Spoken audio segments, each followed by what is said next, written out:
Hey guys, welcome back. So getting into the new Killmonger 5-part miniseries, which for the most part is really just zooming in and focusing on his journey. But Bryan Hill is doing this in a completely new way where it's finally the story of Killmonger instead of the story of Black Panther, which mentions Injatica somewhere along the way. And I'm really excited about this, so I wanted to talk about it a little bit. But if you're new to the channel, be sure to subscribe to catch the spills every week, and don't forget to hit that bell up top so we can squad up in the comments for the first hour. Alright, so like I mentioned, this story is like your untold origin of Killmonger, because even though we've been given different versions of his origin, and many of which within the comics telling the same story, really leading up to that same battle at Warrior Falls, and mainly because Injatica defeating the Black Panther is one of his most iconic feats for his character in the comics to this day, especially with other tellings of that story later having him become the Black Panther, joining the Avengers, so on and so forth. But in this new Killmonger series, which really feels like Bryan Hill is taking the opportunity to give us a mini-series much like Rise of the Black Panther, which we got not long ago from Evan Narcisse and Ta-Nehisi Coates. Because Rise of the Black Panther has a few points that tie into this Killmonger series, so I'll definitely be pointing back to this series as a reference, but with starting the Killmonger 5-part mini-series, it feels a lot like the Killmonger mini-series is just going back and giving us a more detailed narrative from his perspective, which is much deserved. And I also appreciate Bryan Hill even mentioning, while talking about his approach with writing this, how he's not going to just give us a carbon copy of what we saw in the Black Panther film, which was great by the way, but I like that Bryan Hill is just taking the character and his history from the comics and building on top of that foundation. And in my opinion, with a little inspiration from the films, but more of the narrative connecting with the previous issues that we've seen Killmonger in. But as far as where we pick up with Killmonger, where we start to dive into his narrative and into what I would say is more so understanding where his hatred comes from, and actually seeing the process of him grow into this freak of nature who's accomplished so many of his own objectives off of pure ambition and drive. And I love that it starts with him finishing up at MIT and us seeing him having this conversation with his guidance counselor, who's pretty symbolic of how the world has treated Injatica to this point, and not just from the Western Hemisphere but his own people as well. Because going back to his original origin, when Ulysses Klaue went to Wakanda stealing vibranium and murdering a number of Wakandans throughout his excursions, Injatica's family was amongst those people. And from there, being that Injatica was very young and knowledgeable about Wakanda, for that reason Ulysses Klaue had also taken him and used him for his mind in order to further his own objectives, which really made Klaue, and also Ndemwe, who we'll talk about in a little bit, but it really made the two of them Injatica's first guidance counselors, so to speak. And it's pretty crazy because when he sits there and talks with his guidance counselor, the conversation kind of goes to this picture on the wall of her and her family, and she lost her parents to like an industrial accident, but after that she said she was okay because there's people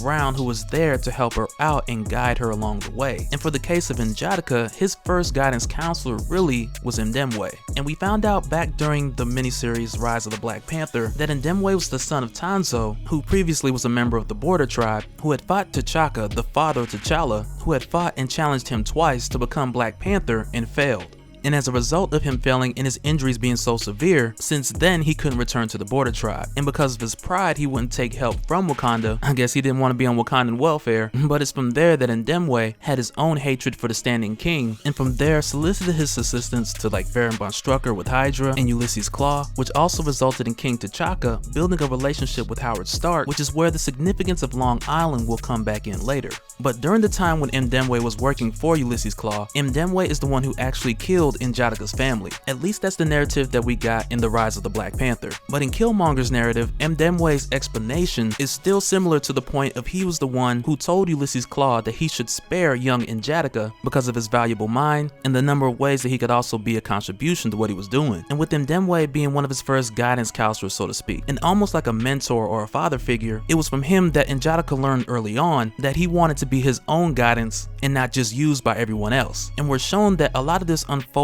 at a young age for Injatica when he confronted Ndemwe, who was the first person that Injatica had killed, but not before telling Ndemwe that he was the first person who taught Injatica how to lie, how to manipulate, and how to kill, and all of which Injatica just learned through observation. But with Ndemwe lying and saying that he didn't personally kill Injatica's family, and the accumulation of his lies and killing getting Injatica where he was at, it was early on that Injatica took it into his own hands to determine what his value truly is and how he would use it. And rather than him having these different versions of guidance counselors come into his life who really and truly step in just to make him a tool to reach their own objectives and fulfill their own ambitions at any cost, Angelica at this point, once he's finished up MIT, he is well developed into the perspective of making sure that every situation is fully to his benefit rather than the benefit of others. And this is something he also sees in his guidance counselor who works for MIT, and she meets up with him in order to tell him where MIT wants him to go. But rather, he meets up with her to decline these job offers and instead gives her an offer that she does not refuse. And she obliges because she was mutually attracted to him, but beyond that mutual physical attraction, Killmonger had no desire to explore anything else with her, or even entertain the idea of him being another job placement that she successfully scored for her quota. But after their one night stand and just moving forward, from here Killmonger moves forward to his obsession with killing Ulysses Klaue. And for Killmonger, this hunt is very comparative to the tale of Moby Dick, or at least to the extent of comparison of his ambitious goal to hunt this villain who has not only become extremely powerful at this point, but also very difficult for most to track and even find his location. But just as a quick catch up to make sure everybody knows which Klaue we're talking about in this case, because he's had a couple of different origins, but the one that connects here is the one that we spoke of, building off of the history with Klaue working with Mdemwe, but later getting a major upgrade when he returned to Wakanda and merged his sound converting technology with vibranium. And he used that machine to create huge animal constructs to fight the Black Panther and the Fantastic Four, but after being defeated and trapped under a bunch of rubble with the decision to either die here like starve to death or crawl in this machine and also possibly die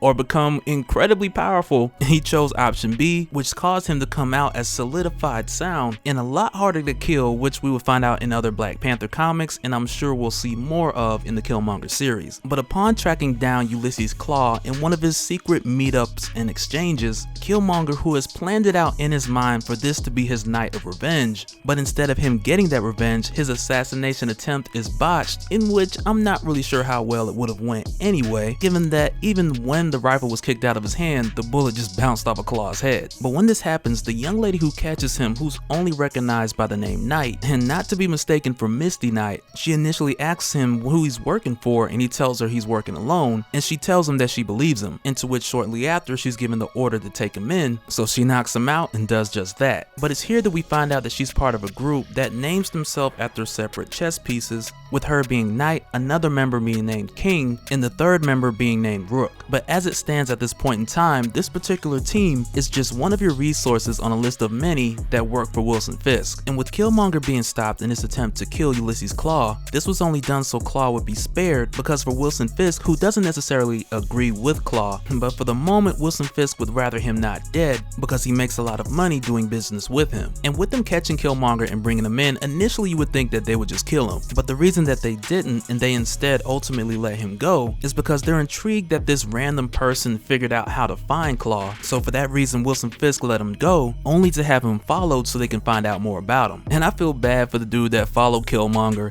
and got Killmongered. Like straight up, dude got murdered with a window. And not like he was thrown through a window, but dude was murdered with a window. But even with Eric Killmonger being released, it was the task of this team to find out who he was, where he stayed, where he was from, because Wilson Fisk wanted to know. But even more so, King, who is the leader of this team, is also looking to expand, so he sent the guy who was pretty much trying out for the team to follow Killmonger, and spoiler alert, he didn't make the team. Because part of the rules of being on the team is you gotta be alive and, dude doesn't qualify anymore. But when this happened and King got to know a bit more about Killmonger, and as a result he offered Eric Killmonger the opportunity to work with them. And of course he initially declines, and he finds out that these aren't ordinary people. And with his mind, King picks up Eric Killmonger and throws him out the window. Not to kill him, he breaks his fall, which was still a painful one I'm sure, but only to be met outside by Knight, who's just like, get cleaned up and come with us. And she says this in spite of not being 100% on board with him joining. And granted, she did see something in him prior to when she didn't kill him, which is something that even surprised King, knowing that she could've, being that she's gone toe to toe with Spider-Man, but on top of that, knowing that she would've, just because how she usually handles random people getting in the way. But it's from here we do see that he explores the idea of joining with this team as he goes with them to this beach house on Long Island. But even with being physically with them, we see him spend much of his time apart from them, praying to his father who he's not truly connected to, and that having to do mostly with the separation from Wakanda, him not being the Black Panther, and him not having access to the necropolis. But even still, he gets a response from Bast, who he still refers to as Mother Bast, which we've also seen him do a number of times up to this point. But instead of hearing his father respond, he hears the voice of Bast telling him to put his war down and return to Wakanda. And even at that same moment, Knight walks outside telling Eric that they have a job for him in which he's welcome to join, but if he steps out of line, she'll take him out herself. But with him given these options of what he's quote supposed to do, I gotta just say, man, I just love the way that Juan E. Ferreira illustrates this particular panel, because now that we understand who Eric Killmonger is at this point in his life, we're finally getting to see his point of view. Although it's a really messed up one, it's still interesting to understand why he will become who he becomes. But a couple other things that I also want to get into before we wrap up is, one, we do know that he will work with this team for a moment in time, and it's very likely that he'll do so with the motivation to learn their different crime connections, get access to weapons, and become a better killer. But what I also think is interesting from a chess perspective, being that that is how this group names its different members, is that I believe the symbol that they gave him was the symbol of your pawn, which has me even more eager to see where this goes, because Eric Killmonger will agree to be what you think he is, but only for long enough for him to get what he wants. And this is something I can't wait to see explored further, because it makes you start to think, like, is he worse than the people that are using him? And if he is he worse because he comes out on top? Or is it just because we know eventually what he'll become? And it's because of that we just have the staple in our mind that Eric Killmonger is the bad guy. Or maybe it's because he killed a lot of people. You know, that probably could be it. Or you never know, maybe a lot of those kills were like roaches, man, and we just don't know that. But no, we know he definitely did kill a lot of people, and that's not good any way you look at it. But the thing I'm drawn to most about getting into his origin and getting to learn more about Eric Killmonger, it's more so the telling of why. Why do you see the world the way you do? Why do you think the way that you do? And that's one of the main things I look forward to as we get deeper into a solo series. But one of the things I wanted to point out that we were given in Rise of the Black Panther, when we had seen a much older Eric Killmonger, who then explained the change in his name, which I believe we'll see to be the same reasoning within the Killmonger series, but it was within the Rise of Black Panther series that we had found out that the reason for him changing his name to Eric Killmonger had part to do with him coming up with a name that was simpler, since Americans would mess up his real name all the time. And that's why even throughout his time at MIT, we see even his guidance counselor referred to him as Eric, so on and so forth. And I'm sure that in its entirety, the name that he's created for himself is more so based on the new path that he's created for himself, opposed to the path that others would want him to take. But I just wanted to point that out for those who are probably wondering, why is he being called Eric Killmonger so early on? But throughout his history and the other issues, we've been given that explanation. Hey guys, welcome back. So continuing with more talk about Bryan Hill's Killmonger and the new telling of his origin, I gotta say I'm really enjoying this series so far, because it's one of those cases where you don't need to agree with the character, and it's not as if it's glorifying or condoning any of his actions, but in my opinion, I feel like it really does a good job of helping you to understand the character by showing you the journey that has been just brushed over in so many other tellings throughout the years. And with getting into this, I want to point out some of the locations and their significance throughout the history of this character. But first, if you're new to the channel, be sure to subscribe to catch the spills every week, and don't forget to hit that bell up top so we can squad up in the comments for the first hour. Alright, so previously we talked about the journey of Killmonger and a lot of the things that he went through growing up, with being stolen from his country, being used by Ndemwe, being used by Ulysses Claw, and over the course of years wanting to take that power back and planning to do so by the methods he was taught by the both of them. And though they didn't teach him how to kill, at least not directly, they led by example through their malicious practices, which eventually taught Eric that if you want something, then you have to take it. And so, fueled by his anger from everything that they've taken from him, he's been groomed into this eye for an eye mentality, to the point of where he chooses the violent path that others have used on him as lessons and additional education in a way to gain freedom and ultimately figure out what it is that he wants for himself as a form of compensation for everything that he's lost in his life. But what he doesn't realize is, because he's fueled by anger and led by anger, all of these just make for the ingredients to slowly become the thing that he hates. And it's not like he doesn't come across good advice, but he's so intoxicated with anger that oftentimes when good advice comes his way, it just kind of just rolls off his back, which is a very dangerous line to walk. But at this point in his life, with him having killed Ndemwe and planning to do the same to Claw, his attempt is botched by a woman named Knight, which eventually gets him caught up with this group of mercenaries who have their own history of troubled past, and as a result, they've come together under the alias of different chess pieces to contract missions for hire in order to make a living. And these guys are extremely good at what they do, and it's for that reason that they work for Wilson Fisk, who I like that they bring in here, because from their perspective, which is something that they tried to impose on Eric, is that Wilson Fisk, the Kingpin, is pretty much the king of New York, who for one doesn't want Claw dead because they make a lot of money together. And the only reason that he didn't kill Eric is because he saw the potential in him for even getting that close to Claw in the first place, which initially was King's Call, who's the leader of these mercenaries, who also sees this potential in Eric. But even though he doesn't trust him 100%, he does trust his anger, and with recognizing Eric's potential and knowing what he wants, he offers Eric the opportunity to join them as a means to a mutual benefit. And so when Eric agreed to this really as just a means to kill Claw, because at this point that's as far as his plans went, but when he agreed to join them, the first mission that they went on is a mission where they're sent to Long Island to kill 4 targets without any detail of why, and all they really know is that these 4 are in town for an international meeting and that they're meeting in Long Island. But aside from that, we don't get much detail of why. But just looking back to Rise of the Black Panther, where a lot of this Killmonger series seems to point back to with little pieces here and there, Long Island was pretty significant, because at the time when King T'Chaka's wife had taken ill with a mysterious rare autoimmune disease, he had sought out Howard Stark in Long Island to use some of his bio-nanite technology in order to save her life. But of course, as we know, at the time that technology never made its way back because of the secret pickups being compromised, and mainly because of Ndemwe leaking information to Hydra, who as a result prohibited this package from making its way back to Wakanda, which possibly could have saved T'Challa's mother, who died 1 week after his birth. And even though that's what we know prior to this point, at this point in time we're not given a direct connection to it. But as of right now, that's where my suspicions lay. But during Eric's time in Long Island with this team, they're putting together their plan to take down their 4 marks, which they do have to organize carefully, because if they hit one, the other 3 will scatter. And with King, who's given everyone the details and pretty much just hearing their feedback, and from there he'll approve which course of action they take, Knight suggests that the 4 of them split up,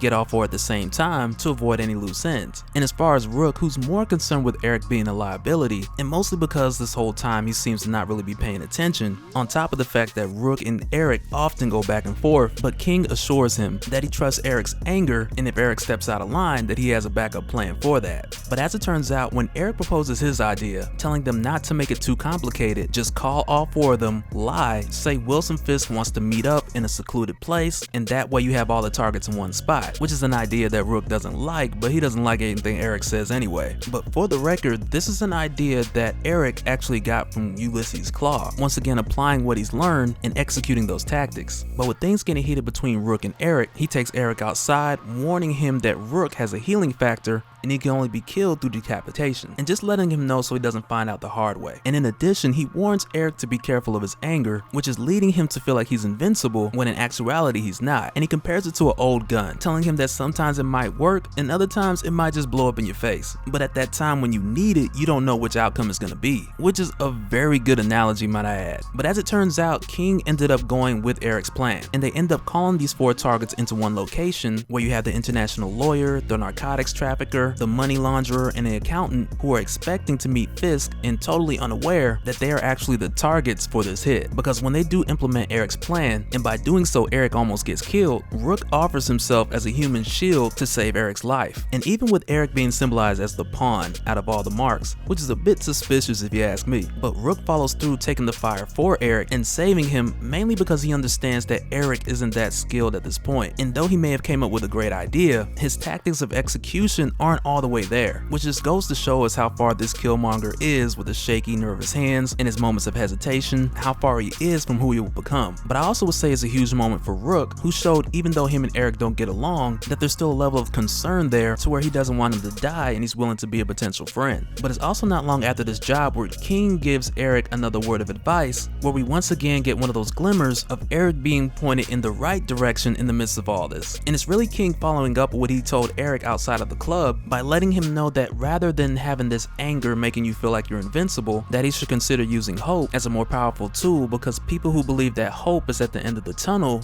can actually endure anything. And at the end of the day, each one of them has their individual goals for freedom, but none of them are going to make it unless they have some sort of hope at the end of that tunnel. But not long after this time, Wilson Fisk calls for a meeting with King to let him know that there's another person who he's considering to potentially take their place. And Wilson Fisk doesn't really care for having like a number of mercenaries. The way it works with him, and the way we've seen it work with him, is that when he believes that he's found someone better, you either fall back or you take out the mercenary that he's hired to take your spot. And after the meeting, when King tells the rest that he's sending them to kill Bullseye, to which he's like, nope, we pretty much been burned, we gotta go. And at this point, Eric doesn't even know who Bullseye is. He remembers Devilman, and Rook's like, nah bruh, it's Daredevil. But with Knight trying to convince King that they need to take out Bullseye so they can get that bigger hit and potentially it be their exit plan, her and King go back and forth because he believes this is a plan of Wilson Fisk in order to take them out, which I wouldn't necessarily agree with, because you guys remember not long ago we talked about another instance where Wilson Fisk had did the same thing back when Deadpool was working for him and Bullseye wanted his job back. And because of that, we know and we've seen that for Wilson Fisk, it's nothing personal.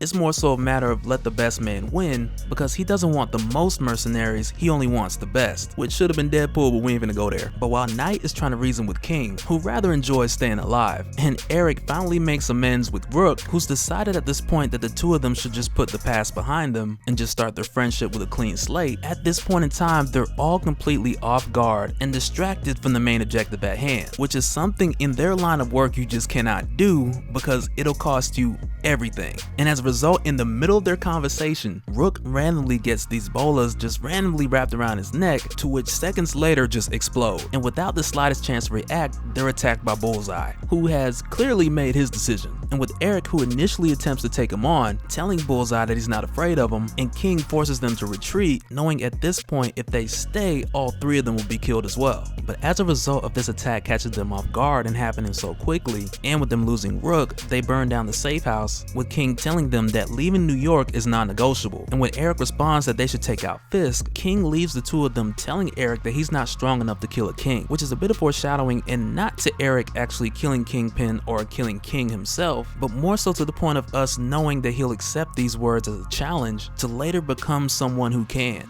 But after this point, and continuing the conversation with Knight that Eric and Knight had at this same location, to where she wanted to know more about him and he told her he'd let her know once he got to know her better, well, let's just say that he got to know her better. And with doing so, gaining a level of trust with Knight to the point of where he told her more about Wakanda and his history of Wakanda being of royal blood, and because he feels like they let him be taken, part of him wants to go back there, mainly to make them pay. And he tells her after he kills Claw, he wants her to go back to Wakanda with him. But before they do any of that, she has to arrange for them to get out of New York first to ensure their safety. But not long after she leaves, Eric is met with a strike team that take him into custody, and doing this made to look like they're working for Wilson Fisk, but actually, as it turns out, Knight had set him up. And she's doing so because, unknown to the rest of the team, she had been making a deal with S.H.I.E.L.D. as a way to start a new life, to where she would have a clean slate and not have to look over her shoulder. In this particular deal, which was being led by Natasha Romanoff, who wanted Knight in return to spill all her intel and hand over King, Knight agreed to because she has the mentality that you hand over friends in order to survive, which is so many levels of messed up. But as far as Eric, who at this time is being held on a shipping container, who calls out to Bast for a way out,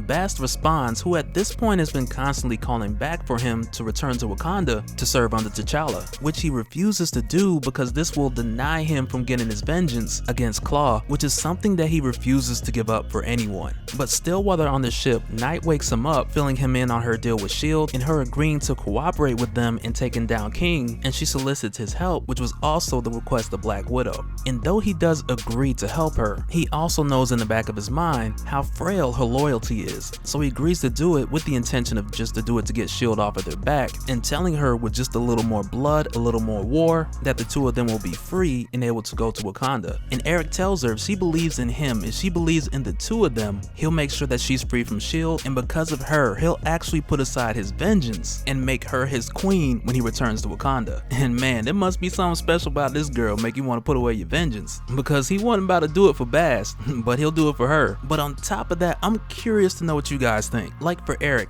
after seeing Knight's true colors, and with him at this point knowing how frail her loyalty is, which is something we had seen back at his apartment means a big deal to him. Like, I want to know what you guys think. Do you believe that he really means this, or is he once again taking a lesson out of her book of actions and playing her at her own game? Hey guys, welcome back to part 3 and the conclusion to our talk on the new origin of Killmonger. And even looking back on it in the way it was done, rather than it being a new origin, it's more like it's more fully explained, especially with the way that it ties into his pre-existing history. So let's talk about all that. But first, if you're new to the channel, be sure to subscribe to catch the spills every week. And don't forget to hit that bell up top so we can squat up in the comments for the first hour.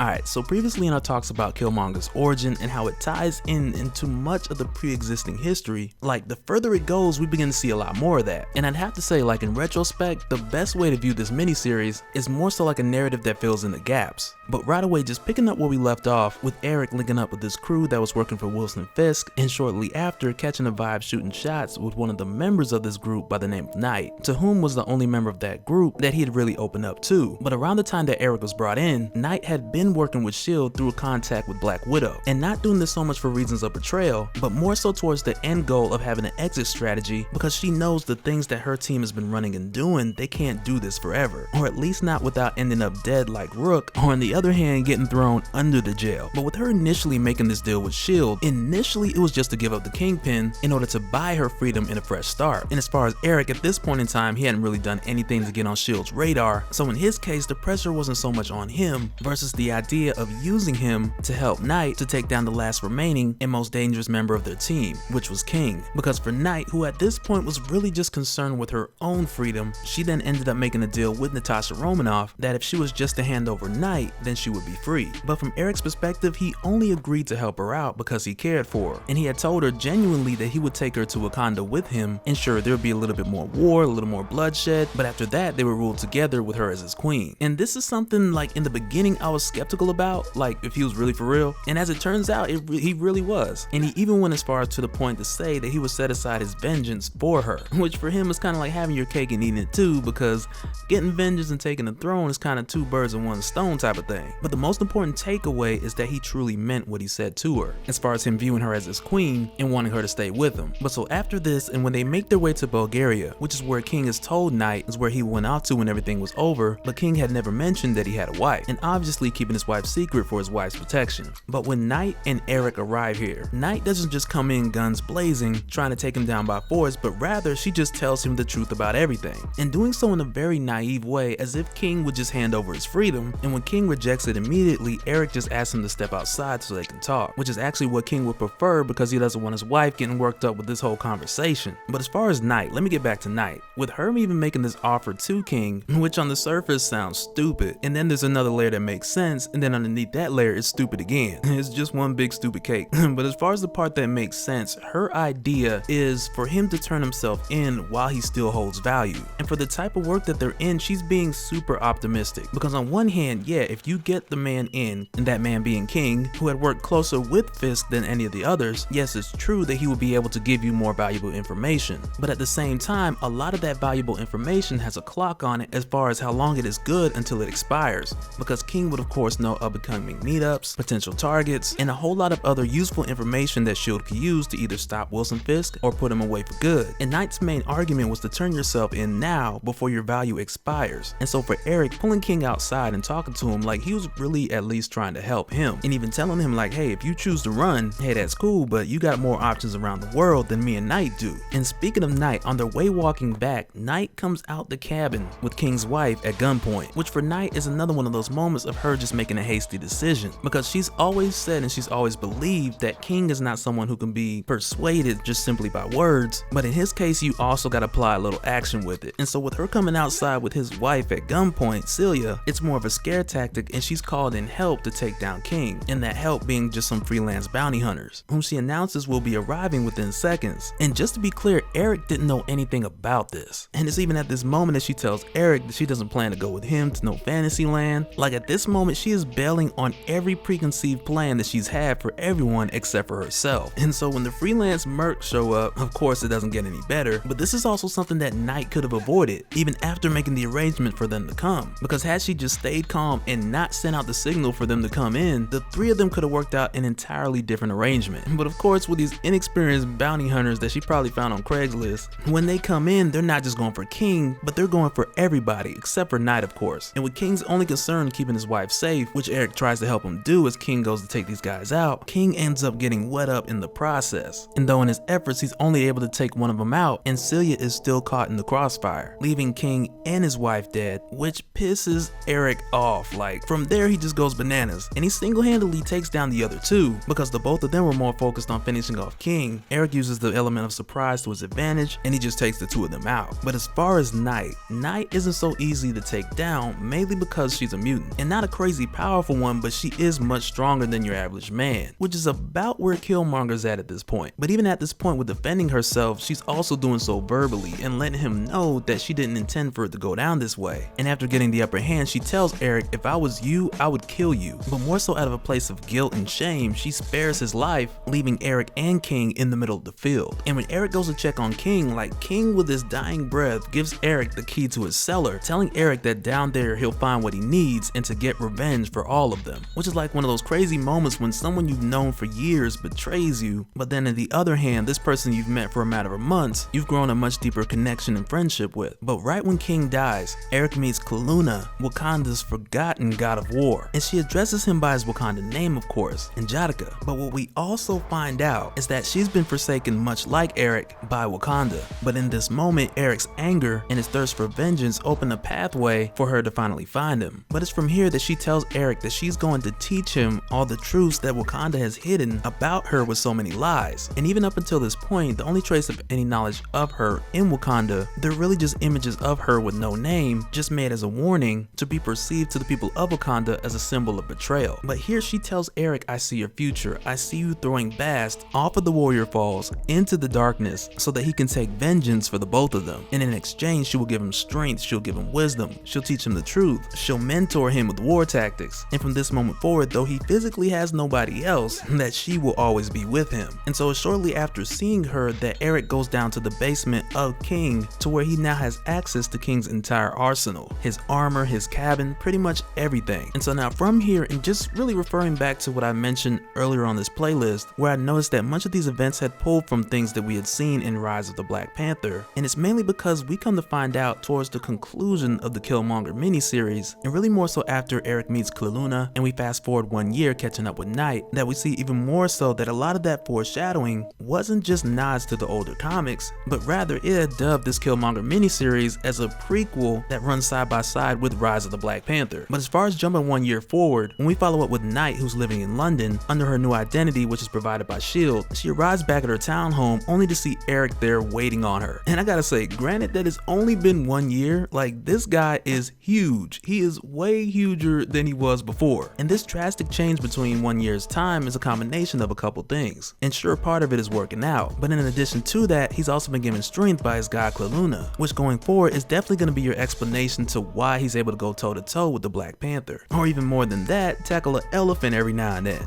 like we had talked about back when I covered when Everett Ross became Black Panther. And yes, that happened. But when he comes here to see Knight, he requests that she gives him confidential information that S.H.I.E.L.D. has on the Black Panther, and in exchange he'll release her sister. And so what he does is he gives her the hard drive, and it's pretty much decision proof, so she can't mess it up by making her own decisions again. Because when she does, it's usually the wrong one, and Black Widow has been playing that to S.H.I.E.L.D.'s advantage over and over again. So he gives her the hard drive, tells her to take it to S.H.I.E.L.D., just plug it up, it'll download what it needs to and bring it back. And so when she unplugs the drive and takes it to meet up with Eric, who at this point in time is fully suited up in King's armor, with a few additional touches that he's added himself. But when they meet here at this location, he tells Knight that where he's going, there's better armor there for him, he just has to go and take it. But where the curveball comes in here is when she hands him the hard drive, he just breaks it, and mainly because this hard drive wasn't set to download anything, but rather it was made to upload illegal transactions that were set up to make Knight appear like she'll return back to a life of crime. And so now prior to this, when she had left Killmonger to die pretty much, and not really so much left him to die, but just left him beaten and laying out in the snow, when she went back to Natasha Romanoff in S.H.I.E.L.D., she was actually expecting them to give her a position at S.H.I.E.L.D. with the assumption that they would make her a special agent like Natasha Romanoff. But Romanoff was like, no. Like, she gave Knight the chance to impress her, that really didn't happen, so Romanoff just gave her a clean slate, cut her a check, and just told Knight, like, don't mess up your new start. And that's where Killmonger's like, what? That's a nice new start you got there. It'd be a shame if somebody messed that up.